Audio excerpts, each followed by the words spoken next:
Hay actores que parecen nacer para un solo papel. En el caso de Pat Morita, el mundo lo recuerda como el sabio señor Miyagi, pero casi nadie conoce al hombre que estaba detrás de ese kimono. Su verdadero enemigo no fue un villano de película, ni un rival en un torneo de karate. Fue algo mucho más silencioso y destructivo. Una vida entera marcada por el dolor, el racismo y el alcohol.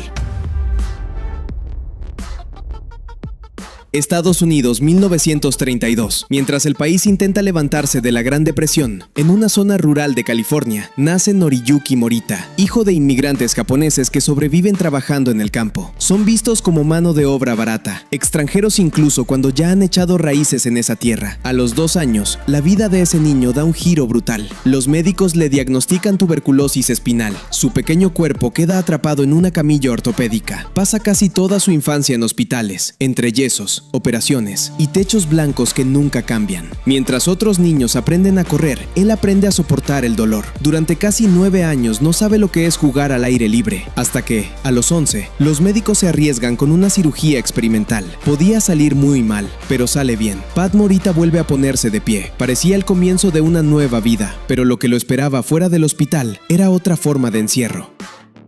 Es 1941. Japón bombardea Pearl Harbor y Estados Unidos entra en la Segunda Guerra Mundial. La histeria colectiva convierte a cualquiera con rasgos japoneses en sospechoso, en enemigo. Pat y su familia, ciudadanos estadounidenses, son enviados a un campo de internamiento en Arizona. No hay barrotes visibles, pero sí alambradas, torres de vigilancia y la sensación de que tu propio país te ha dado la espalda. Para un chico que acaba de reaprender a caminar, descubrir que su libertad ahora es otro tipo de prisión es un golpe difícil de describir. Su infancia se resume en 2 escenarios, una cama de hospital y un campo de concentración. Al terminar la guerra, los Morita intentan recomenzar en Sacramento. Abren un pequeño restaurante de comida china.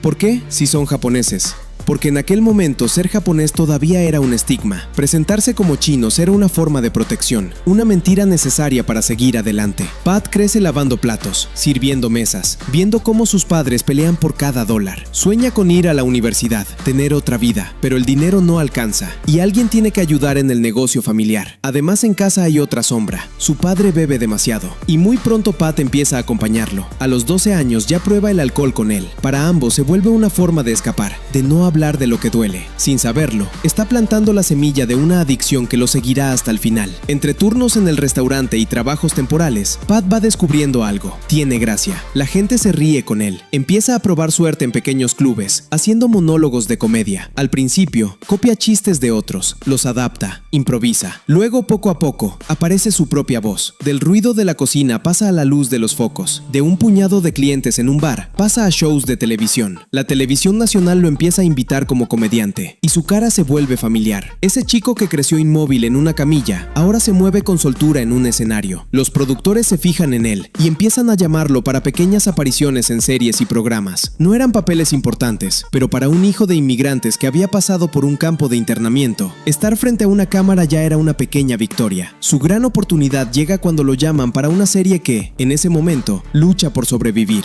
Happy Days. Le ofrecen interpretar a Arnold, el dueño del restaurante donde se reúnen los protagonistas. El personaje apenas estaba definido, y Pat lo llena de gestos, carisma y un acento exagerado inspirado en los cocineros con los que trabajó de joven. El público lo adopta de inmediato. Arnold se convierte en parte fundamental del show, y los índices de audiencia suben. Pat Morita pasa de ser un cómico secundario a uno de los rostros más queridos de la televisión. Pero el éxito tiene un costo. Por un lado, empieza a sentirse encasillado en estereotipos asiáticos. Por otro, el alcohol está cada vez más presente. El reconocimiento público no cura las viejas heridas.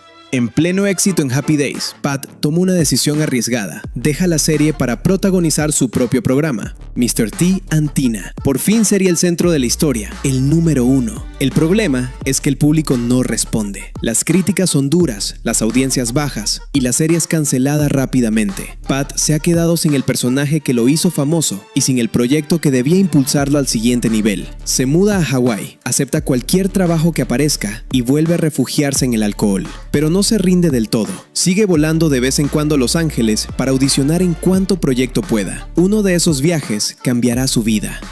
Un día le muestran un guión. Es la historia de un chico torpe, víctima de bullying, y de un vecino misterioso que se convierte en su maestro. Se llama The Karate Kid. Para el papel del mentor, el estudio piensa en actores legendarios japoneses, figuras muy respetadas, pero quizá demasiado solemnes. Cuando alguien propone a Pat Morita, la reacción inicial es de rechazo. Para muchos directivos, él sigue siendo Arnold, el tipo gracioso del restaurante. Pat insiste, se prepara, entrena, trabaja la seriedad del personaje y graba una audición intensa, muy distinta a todo lo que había hecho. Cuando el director ve esa prueba, pregunta sorprendido, ¿quién es este hombre? Ahí nace el señor Miyagi. La química con Ralph Macchio es inmediata. Las escenas entre Daniel y Miyagi se sienten auténticas, casi como si estuvieran improvisando una relación real entre maestro y alumno, o entre padre e hijo. El público se enamora de ese hombre pequeño, silencioso, que enseña lecciones de vida mientras pule autos y pinta cercas. La escena en la que Miyagi recuerda, ebrio, la muerte de su esposa durante la guerra, muestra una vulnerabilidad que nadie esperaba en una película juvenil sobre karate. Esa interpretación le vale a Pat Morita una nominación al Oscar como mejor actor de reparto, algo impensado para un actor asiático de su generación. Por fin, parece que la vida le está devolviendo algo de todo lo que le quitó. Tras Karate Kid, Pat se vuelve un rostro querido en todo el mundo, pero también queda atrapado en el personaje. Hollywood lo sigue llamando, pero casi siempre para variantes del mismo rol: el sabio, el mentor, el hombre tranquilo que guía a otros. Él acepta, sabe que tener trabajo constante en la industria ya es un privilegio. Sin embargo, por dentro la lucha continúa. Los problemas económicos, los divorcios y una relación cada vez más peligrosa con el alcohol van desgastando su salud. Durante más de una década no pasa un solo día sin beber. Aún así, se enorgullece de no fallar nunca en el set. Llega a tiempo, se sabe las líneas, cumple, hasta que el cuerpo empieza a decir basta. En los 90, vuelve a interpretar a Miyagi en una nueva entrega de la saga, pero ya no puede hacer las escenas de acción. Los dobles se encargan casi de todo. Su hígado está muy dañado y los dolores son cada vez más fuertes. La cuarta película de Karate Kid no funciona como se esperaba. La saga parece terminar ahí, y con ella también las grandes oportunidades para Pat Morita. Hollywood se llena de caras nuevas y no sabe qué hacer con un actor asiático envejecido al que todo el mundo asocia con un solo personaje. Pat acepta papeles pequeños, apariciones fugaces, cualquier proyecto que ayude a pagar las cuentas. Mientras tanto, sueña con una última historia para Miyagi, una película de despedida, donde el maestro ya anciano se reencuentra con Daniel y se despide del público como merece. Pero nadie en la industria quiere apostar por esa idea. Los estudios han pasado página, y muchos de los que antes lo aplaudían ya no confían en él. El alcohol, que durante años parecía no afectar su trabajo, ahora sí le pasa factura. Se olvida líneas, llega mal a los rodajes, y su reputación se resiente. Uno de sus propios representantes le dice una frase demoledora: hoy eres imposible de contratar. En 2005 se organiza un gran especial para celebrar el aniversario de Happy Days. Se reúnen las estrellas del programa, los mismos que compartieron aquellos años de gloria con Pat.